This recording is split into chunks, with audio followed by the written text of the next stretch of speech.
chers compatriotes d'Algérie, chers compatriotes de toute l'Afrique, nos salutations les plus cordiales, les plus chaleureuses de Cornwall en Ontario, Canada. Je vous fais la lecture de la lettre que j'ai envoyée ce jour au président de la Commission de l'Union africaine avec copie pour information au secrétaire général des Nations Unies. Et ensuite, je vais donner quelques éclaircissements sur certains passages parce que je pense qu'il y a des passages, des références qui échappent au commun des citoyens, et il y a des passages qui échapperaient même à des chefs d'État, pour que certains chefs d'État aux dirigeants de facto de certains États africains comprennent le contenu, il faudrait qu'ils s'appuient sur des conseillers assez rompus aux usages internationaux et qui ont une maîtrise d'un large éventail de sujets. Et malheureusement, nous doutons fort de la présence de ces capacités autour de certains dirigeants africains et autour de certains états-majors militaires de tous les pays africains que nous citerons, nous excluons l'Afrique du Sud. Donc la lettre dit à M. Mohamed Faki, président de la Commission de l'Union africaine, honorable dirigeant des États membres de l'Union africaine, nos salutations. Copie à M. Antonio Guterres, secrétaire général de l'Organisation des Nations Unies pour information. Objet pour l'émancipation des Africaines et des Africains. Même sous cette appellation qu'il a trahie, l'Algérie est l'unique terre sur la planète, l'unique patrie au monde à porter le nom de Mecque des révolutionnaires. Avec la complicité et la responsabilité de l'Union africaine et autres organisations internationales interétatiques africaines, quelles que l'ont été les humiliations qu'elle a subies de la part de sa présidence et de l'état-major de son armée, et quelles que sont celles en cours et le seront celles qui suivront, Mecque des révolutionnaires, elle le demeurera. Cette Mecque des révolutionnaires est l'unique patrie à avoir donné à l'humanité une révolution universelle, celle qui a permis à des peuples, et en premier desquels les Africains, d'avoir le droit d'avoir des droits. La dette des Africaines et des Africains envers les Algériennes et les Algériens et les étrangers qui les ont aidés à se libérer est une dette, est une irrecouvrable créance historique et morale. L'Union africaine revendique des pères fondateurs. L'Union africaine devra apprendre aux Africaines et aux Africains que sans la révolution algérienne, ils seraient encore ce jour sous sévrage absolu par les puissants. Depuis le début des processus de déstabilisation de l'Afrique, la nation algérienne a répondu à l'indignité politique par la dignité patriotique. C'est la raison qu'elle doit être de nouveau l'exemple pour toutes les autres nations et peuples africains. 3 défis à la portée des patriotes algériens relevés, et comme l'a fait Thomas Sankara pour son pays, avec un nouveau prénom pour l'Algérie, et elle redeviendra heureuse. Le premier, la complétude de son identité qui commencera par se doter d'un hymne national bilingue pour souder ses Arabes et Amazirs. Le deuxième, la loyauté de tous envers l'État qui sera au moyen d'une loi de reddition de comptes au service de la patrie. Et le troisième, l'honnêteté de chaque individu dans la production du bien-être collectif doit être le plus grand possible pour que sa part soit la plus grande possible. De l'Organisation de l'Unité africaine à l'Union africaine. Dans une définition obscure de ce qu'est l'Afrique, l'unité et ensuite l'Union africaine clament des pères fondateurs. En plus de donner les explications et références dans leur désignation, l'Union africaine se doit de clamer les déclencheurs des salvateurs événements qui les ont enfantés et ceux qu'ils ont engendrés. L'absence d'Algériennes et d'Algériens dans cette liste sera une infamie.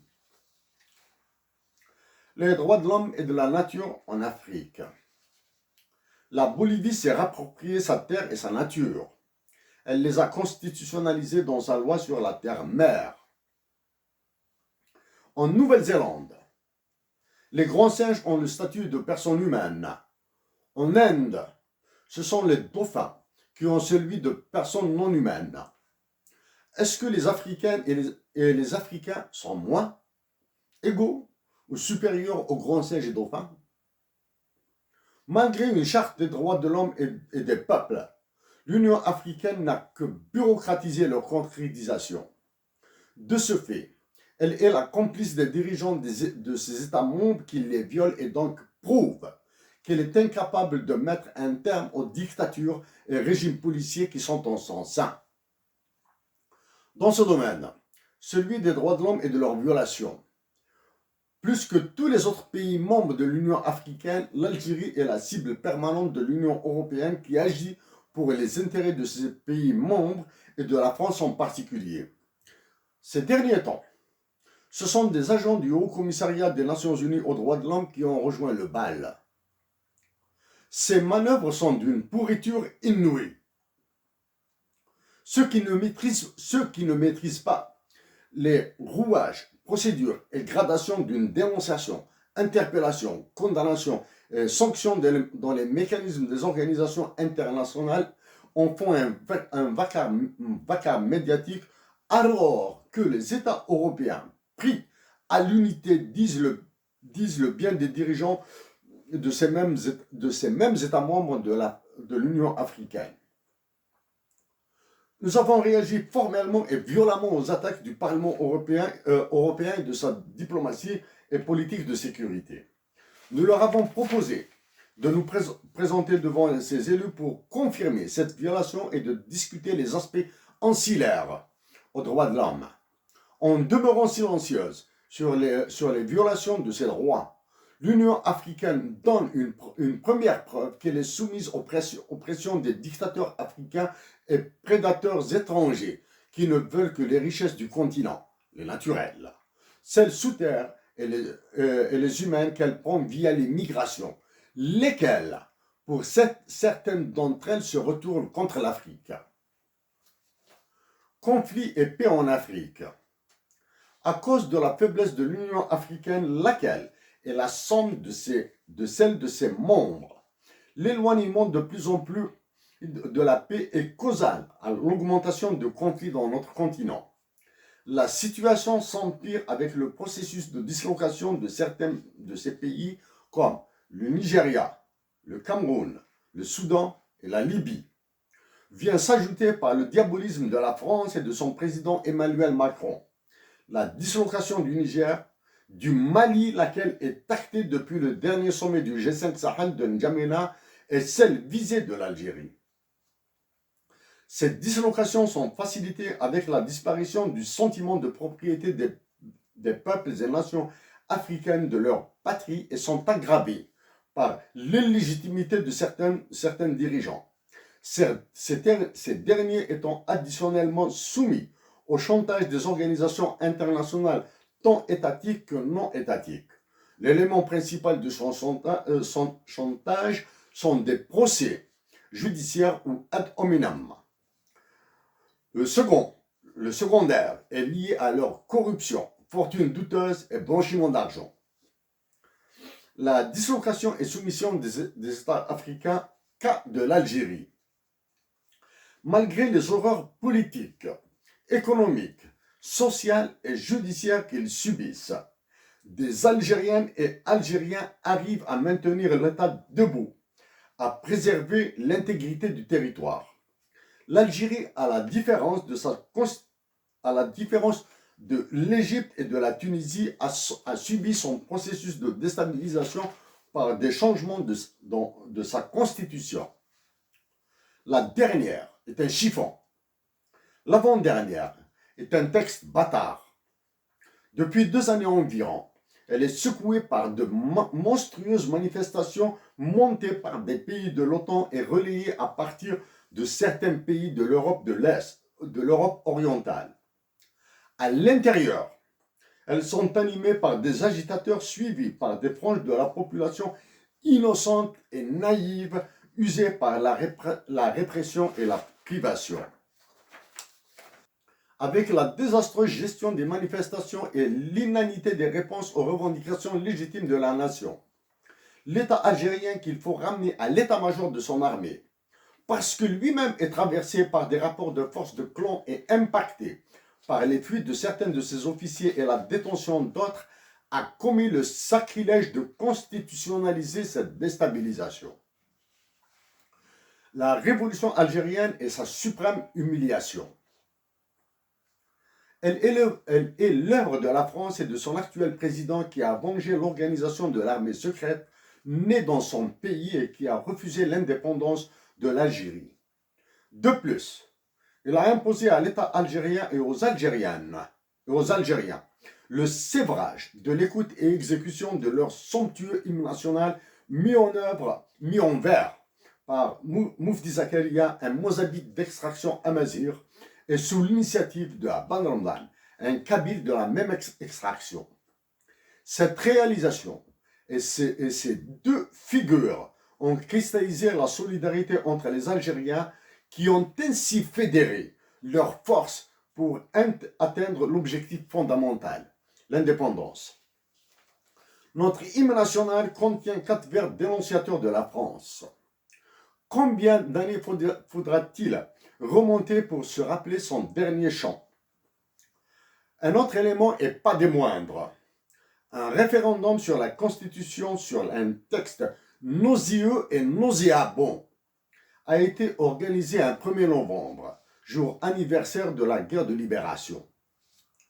Avec la guerre Algérie-Mali-Niger déclenchée par la France, c'est le processus de sa fragmentation qui est lancé. L'Union africaine, l'économie et la monnaie. Au préalable, sur les sujets que nous listerons, nous tenons à vous dire que nous avons contacté certaines universités américaines comme celle de Denver et Pennsylvanie, et organisations internationales comme la Banque mondiale et le Fonds monétaire international. Pour demeurer dans la correction diplomatique, nous disons qu'il est aberrant de lire que l'Union africaine a adopté le projet Afrique 2063 et a accepté l'étude des plus approximative sur la zone de libre-échange continentale africaine avec comme noyau le désastreux Big Push, une théorie rendue célèbre par ses mentors que sont Jeffrey D. Sachs et Joseph Stiglitz. En validant un travail qui a éludé les aspects liés aux monnaies et à la protection des ressources naturelles et qui s'est exagérément concentré sur la démographie africaine. La complicité de l'Agence de développement de l'Union africaine relève de la trahison. Pour ce qui est de la zone de libre-échange continentale africaine, nous sommes choqués par l'absence de recommandations pour la résolution des conflits et litiges commerciaux qui naîtront de la part de l'organisation pour l'harmonisation en Afrique du droit des affaires, qui compte en son sein M. Emmanuel Daronkom, plus qu'un juriste, un artiste du droit international des affaires que nous avons l'honneur de connaître et qui nous a accordé le privilège de ses réponses à nos questions sur la qualité et niveau de pratique de ce droit, tant en Amérique et Europe qu'en Afrique. Les mesures de performance de l'Afrique. Il est hors de toute capacité individuelle d'accepter des mesures internationales de pauvreté aussi basses que celles en usage actuellement, tout comme il relève de la violation de la dignité humaine, du droit souverain des peuples à jouir de leurs richesses et droits régaliens, à frapper leur monnaie, que l'Union africaine accepte l'existence d'organisations terroristes et fascistes comme l'Union monétaire ouest-africaine, l'Union économique et monétaire ouest-africaine et la Banque centrale des États de l'Afrique de l'Ouest sur son territoire. Dans le discours introductif du président de la France, Emmanuel Macron, lors du sommet du G5 Sahel, en se félicitant de l'appui de l'Union africaine et de ses organisations monétaires et économiques, il a révélé le niveau de soumission de notre continent. De ce qui précède et par ce que nous dicte notre conscience, je vous demande, Monsieur le Président de la Commission de l'Union africaine ainsi qu'aux dirigeants des États membres ce qui suit. 1. D'inclure dans les actes fondateurs de l'Union africaine l'apport de la révolution algérienne. 2. D'inclure dans la Charte africaine des droits de l'homme et des peuples le concept de crime et guerre contre les civils défendu par Hussein Ahmed. 3. De solliciter l'Organisation des Nations Unies et la Cour pénale internationale pour l'amendement du statut de Rome en y ajoutant la définition du fiducide, ce massacre de masse par les monnaies. 4. De dépêcher une mission de construction de la paix, peace building, dans le conflit Algérie-Mali-Niger. 5. D'inscrire dans l'ordre du jour de la prochaine Assemblée générale de l'Union africaine les questions du départ des forces françaises de toute l'Afrique et de la frappe de monnaie nationale des pays de la zone CFA, avec instruction de tous les États africains à travers leur banque centrale, la capitalisation des futures institutions monétaires des pays asservis par la France. En priant Dieu de bénir mon action si elle s'inscrit dans le bien et la paix de mes compatriotes africaines et africains, de la maudire et la rendre caduque le cas contraire. Je vous remercie de m'avoir lu